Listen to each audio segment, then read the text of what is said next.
Halo, Assalamualaikum. Selamat datang di YouTube channel aku. Salam kenal ya untuk kalian yang baru nonton. Jadi di video kali ini aku pengen nunjukin ke kalian pengalamanku pendidikan KCMDP. Apa sih KCMDP itu? Kalau kalian pengen tahu, simak videonya sampai selesai ya. Nah, salah satu keuntungan bekerja di PNM Mekar itu adalah jenjang karirnya. Nah, salah satu program untuk menuju jenjang karir itu adalah KCMDP. KCMDP itu ada kepanjangannya, yaitu Kepala Cabang Mekar Development Program. Nah, jadi program ini itu adalah revisi dari program yang dulunya namanya Pakar atau Kepala Cabang Mekar. Nah, jadi tujuannya itu memang menciptakan leader atau pemimpin ya. Jadi di sini itu kan di Mekar itu khususnya itu kan ada kepala cabangnya. Nah, kepala cabangnya itulah yang nanti mengatur keseluruhan dari cabang tersebut gitu. Nah, kalau di KCMDP ini ada dua, yaitu internal sama eksternal. Kalau eksternal itu untuk mereka yang belum pernah sama sekali bekerja di PNM Mekar. Nah, kalau yang internal itu mereka yang sudah bekerja di PNM Mekar selama 6 bulan. Gitu. Jadi di sini itu memberikan kesempatan untuk AO dan FAO itu mendaftar sebagai KCMDP. Nah, pendaftaran di KCMDP itu ada persyaratannya. Persyaratannya ada 7. Yang pertama, yaitu AO atau FAO yang sudah bekerja minimal 6 bulan di PNM Mekar. Terus yang kedua, pria atau wanita yang usianya maksimal 26 tahun. Terus yang ketiga, minimal pendidikannya D3 sederajat untuk semua jurusan. Terus yang keempat, beliau mendaftar itu atas dasar rekomendasi dari atasan atau mendaftar dengan keinginan sendiri. Terus yang kelima, tidak bersedia menikah atau masih belum menikah pada saat mengikuti program pendidikan ini. Yang keenam, tidak dalam investigasi fraud atau masuk dalam karyawan yang dapat surat peringatan. Dan yang ketujuh itu mendaftar program melalui form yang telah disediakan. Nah, alhamdulillahnya para atasanku itu sangat membantu aku khususnya dalam pendidikan ini. Pendidikan di KCMDP ini ada beberapa tahapan, yaitu tahapan yang pertama itu training online.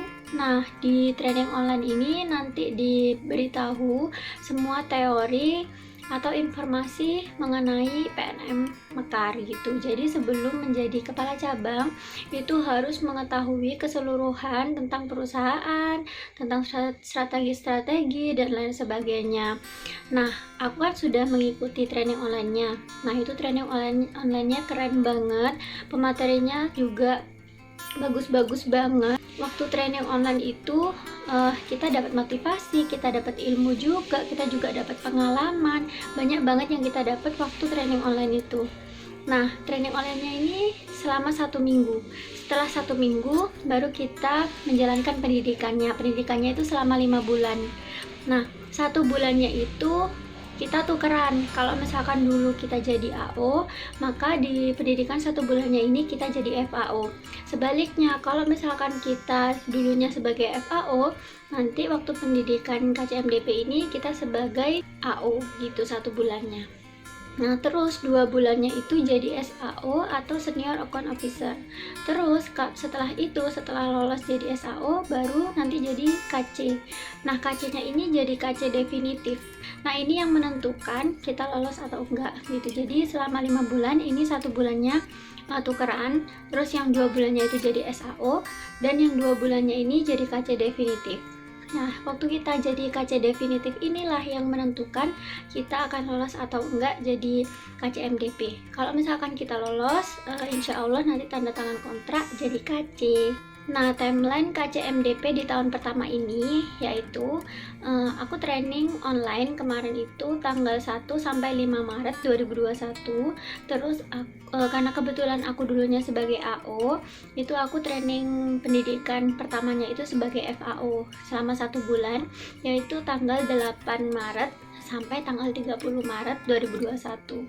Terus setelah itu kalau misalkan aku lolos, nanti training lagi sebagai SAO itu tanggal 1 April sampai tanggal 30 Mei. Nah, setelah lolos jadi SAO, nanti training sebagai KC definitifnya itu tanggal 1 Juni sampai 30 Juli. Nah, waktu kita jadi FAO dan SAO itu kita menjalaninya gitu. Jadi insya Allah sudah pasti kita menjalani kedua ini. Nah, yang menentukan kita lolos atau enggaknya itu ada di KC definitifnya gitu. Jadi kalau misalkan kita jadi FAO sama jadi SAO itu gak akan menggugurkan kita sebagai peserta, tapi yang akan menggugurkan itu ketika kita menjadi KC definitif gitu. Nanti di KC definitif itu kita dilihat kita sanggup enggak, terus kita ternyata kemampuan kita itu sudah benar apa enggak gitu. Kalau misalkan kita lolos, nanti insya Allah tanda tangan kontrak sebagai KCMDP. Tapi kalau misalkan kita nggak lolos, kita akan ditempatkan di jabatan sebelumnya gitu. Kalau misalkan sebelumnya AO, ya jadinya AO lagi. Kalau misalkan dia jadi FAO, ya jadi FAO lagi gitu.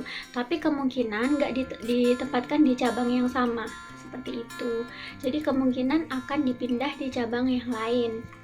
Nah, jadi di video kali ini aku tuh juga pengen nunjukin ke kalian pengalamanku sebagai FAO, karena kan sebelum-sebelumnya aku kan sebagai AO kan. Nah, tahu sendiri kalau misalkan AO itu keliling angsuran, terus melakukan persiapan pembiayaan, terus survei nasabah, terus sosialisasi ke nasabah dan lain sebagainya. Nah, selama 1 bulan ini aku tuh sudah menjabat sebagai FAO magang sih sebenarnya, karena kan emang baru pertama kali banget kan. Nah, jadi di video kali ini aku juga pengen nunjukin ke kalian gimana sih jadi FAO itu. Kalau misalkan ada padam ya, terus ada kayak kendala-kendala listrik kayak gitu, pasti FAO-nya yang pusing, karena kalau misalkan kayak gitu harus ke cabang terdekat yang gak padam, numpang ya istilahnya seperti itu. Jadi apa ya, hambatan-hambatannya itu lebih ke faktor luar sih. Kalau misalkan AO-nya lupa nggak tanda tangan, itu pasti harus nge-follow up gitu. Jadi bukan FAO-nya ya yang nge-follow up, tapi AO-nya kan membutuhkan waktu lama kalau misalkan AO-nya harus kembali ke lapang atau minta tanda tangan ibunya kayak gitu, karena harusnya berkasnya itu di scan dan dikumpulin ke pusat gitu. Kalau misalkan AO-nya lupa nggak tanda tangan, kita nggak bisa nyecan, terus nggak bisa kirim ke pusat, jadi harus nunggu AO-nya tanda tangan dulu seperti itu. Jadi apa ya, kalau menurutku jadi FAO itu hambatannya lebih ke faktor eksternal, atau apa ya, kalau misalkan internetnya lemot terus atau aplikasinya juga lemot gitu. Jadi kendalanya bukan ke diri sendiri sih, tapi kendalanya lebih ke faktor luarnya gitu.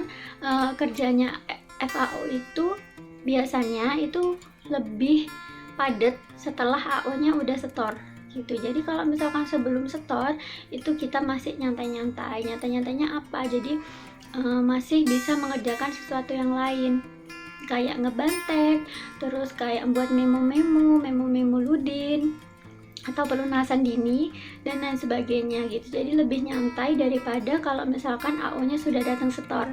Kalau misalkan sudah datang setor pasti banyak banget aktivitasnya. Nah, beberapa aktivitas jadi FAO itu akan aku bagiin di sini biar kalian juga pada tahu, gak cuman jadi AO di PNM Mekar aja, tapi kalau kalian jadi FAO di PNM Mekar itu juga seperti ini gitu.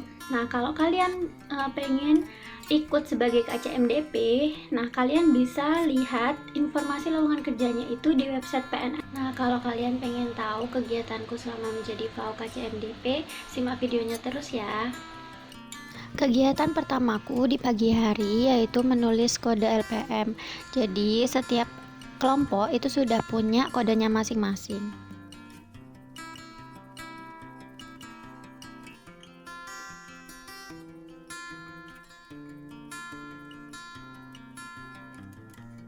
Nah, beginilah kira-kira penampilannya LPM yang sudah dikasih kode. Kodenya ditaruh di sebelah kanan pojok atas ya, seperti ini. Nah, ini udah siap diurutkan. Setelah ditulis kodenya, selanjutnya aku ngurutin sesuai nomor urutnya. Jadi kurang lebih seperti ini. Biar gampang, aku urutin sesuai nominalnya dulu. Nah, biasanya dalam satu hari itu ada puluhan kelompok yang perlu ditulis nomornya dan diurutkan. Nah, ini nanti fungsinya habis ditulis dan diurutkan itu nanti dibantek. Dibantek itu untuk arsip. Jadi kalau misalkan ada selisih atau bisa ngelihat angsurannya ibunya, itu bisa dilihat dibantekan seperti itu.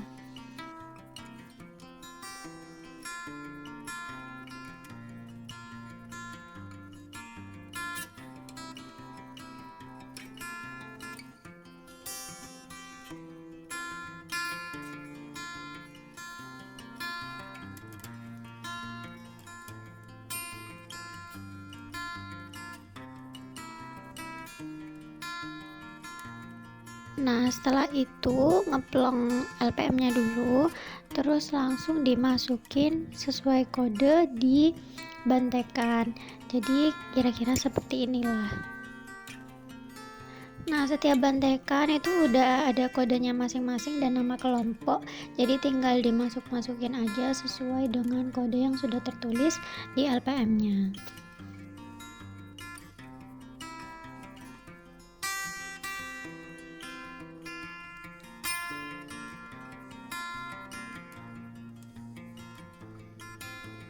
Kalau sudah selesai, semuanya diurutkan lagi seperti semula. Jadi seperti ini. Tahap terakhir pekerjaan FAO itu adalah closingan. Jadi kita buat LPUH, LHTK, dan LDCK. Setelah semua balance, kemudian semua berkasnya itu dikirimkan melalui integrasi. Nah, karena aku masih FAO magang, jadi masih diajarin sama FAO-nya, kurang lebih seperti ini.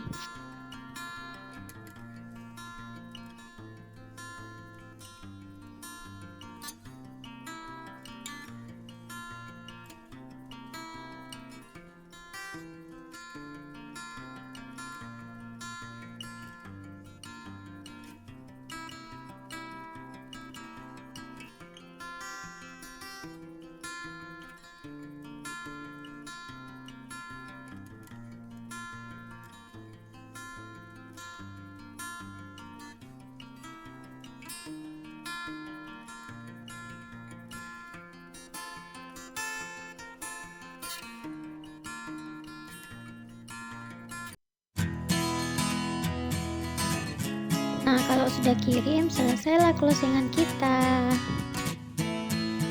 Nah, jadi segitu dulu ya videonya.